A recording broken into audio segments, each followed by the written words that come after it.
Hi everyone, welcome back to flavours with Subha. இன்றைக்கி வந்து egg வச்சு ஒரு சூப்பரான ரெசிபி செய்ய போகிறேன். இது வந்து நீங்கள் டின்னருக்கு சப்பாத்தியோடு சாப்பிட்லாம், இல்லைன்னா நீங்கள் ஈவினிங் ஸ்நாக்காக இது ப்ரெட்டோட பாவ் பாஜி மாதிரி சாப்பிட்லாம். செம்ம டேஸ்டியாக இருக்கும். பண்ணுறதும் ரொம்ப ஈஸி. ஸோ இப்போ வாங்க இது எப்படி பண்ணுறதுன்னு பார்க்கலாம்.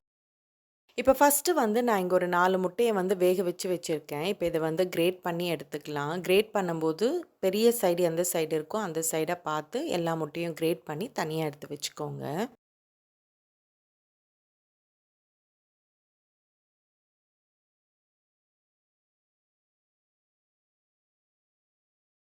இப்போ நெக்ஸ்ட்டு வந்து நான் இங்கே ஒரு பேனில் கொஞ்சமாக பட்டர் சேர்த்துக்கிறேன். இந்த ரெசிபிக்கு பட்டர் சேர்த்தா டேஸ்ட் நல்லாயிருக்கும். நீங்கள் வேணும்னா கொஞ்சம் பட்டர், கொஞ்சம் எண்ணெய் கூட சேர்த்துக்கலாம்.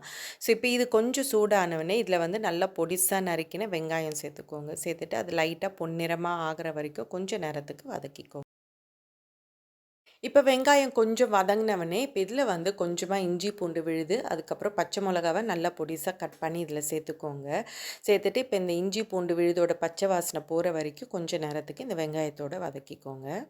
இப்போ எல்லாம் கொஞ்சம் வதங்கினோடனே இப்போ இதில் வந்து நல்லா பொடிசாக நறுக்கின தக்காளி சேர்த்துக்கோங்க. தக்காளியை வந்து நீங்கள் ஒன்றும் பாதியமாக அரைச்சி கூட இதில் சேர்த்துக்கலாம். இப்போ இந்த தக்காளி வதங்கிறதுக்காக நான் இதில் கொஞ்சமாக உப்பு சேர்த்துட்டு மேலே மூடி போட்டு இந்த தக்காளி நல்லா சாஃப்டாக குக் ஆகிற வரைக்கும் கொஞ்சம் நேரத்துக்கு குக் பண்ணிக்கோங்க. இப்போ பார்த்தீங்கன்னா, தக்காளி எல்லாம் நல்லா குக் ஆயிடுச்சு. இப்போ இதில வந்து காரத்துக்காக கொஞ்சமா மிளகாய் தூள் சேர்த்துக்கோங்க. இது கூட உங்களுக்கு கலர் வேணும்னா கொஞ்சமா காஷ்மீரி மிளகாய் தூள் கூட சேர்த்துக்கலாம்.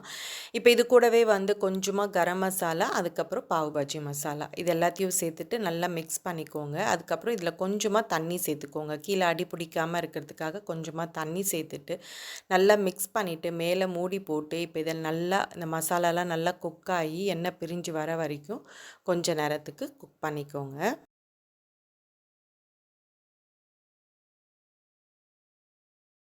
இப்போ மசாலா எல்லாம் நல்லா வதங்கிடுச்சு. இப்போ இந்த ஸ்டேஜில் நம்ம கிரேட் பண்ணி வச்சுருக்கிற எக்கை எல்லாத்தையும் சேர்த்துக்கோங்க. சேர்த்துட்டு எல்லாத்தையும் ஒரு வாட்டி நல்லா மிக்ஸ் பண்ணிவிட்டு ஒரு 1/2 கப் அளவுக்கு தண்ணி ஊற்றிட்டு மேலே மூடி போட்டு ஒரு 2, 3 நிமிஷத்துக்கு லோ டு மீடியம் ஃப்ளேமில் வச்சு குக் பண்ணிக்கோங்க.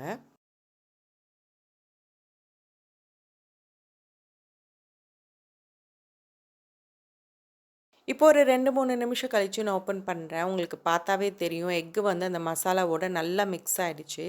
இப்போ இதில கடைசியா வந்து நல்லா பொடிசா நறுக்கின கொத்தமல்லி சேர்த்துட்டு எல்லாத்தையும் மிக்ஸ் பண்ணிட்டோம்னா, அவ்வளோதான் நம்மளுடைய சூப்பரான எக் பாஜி வந்து ரெடி ஆயிடுச்சு. இது வந்து நான், பராட்டா, சப்பாத்தி இதுக்கெல்லாம் வச்சு சாப்பிட்டாலும் சூப்பரா இருக்கும். அதேமாதிரி ஈவினிங் ஸ்நாக்கா சாப்பிட்றதா இருந்தா, நீங்க இது பாவ் பிரெட்டோட சாப்பிட்டீங்கன்னா செம்ம டேஸ்டியா இருக்கும். நான் யூசுவலா வந்து இது ஈவினிங் ஸ்நாக்கா தான் சர்வ் பண்ணுவேன். ஸோ நீங்க பசங்களுக்கு ஸ்கூல்லேருந்து வந்தா இந்த மாதிரிலாம் செஞ்சு கொடுக்கலாம். இது சர்வ் பண்ணும்போது இதுக்கு மேலே வந்து நல்லா பொடிசா நறுக்கின வெங்காயம், கொஞ்சம் பட்டரு, அதுக்கப்புறம் கொத்தமல்லி சேர்த்துட்டு கொஞ்சமாக லெமன் வந்து மேலே ஸ்க்வீஸ் பண்ணிவிட்டு நீங்கள் இந்த பாவ் பிரெட்டோடு சாப்பிட்டீங்கன்னா செம்ம டேஸ்டியாக இருக்கும். ஸோ ஒரு வாட்டி கண்டிப்பாக ட்ரை பண்ணி பாருங்கள்.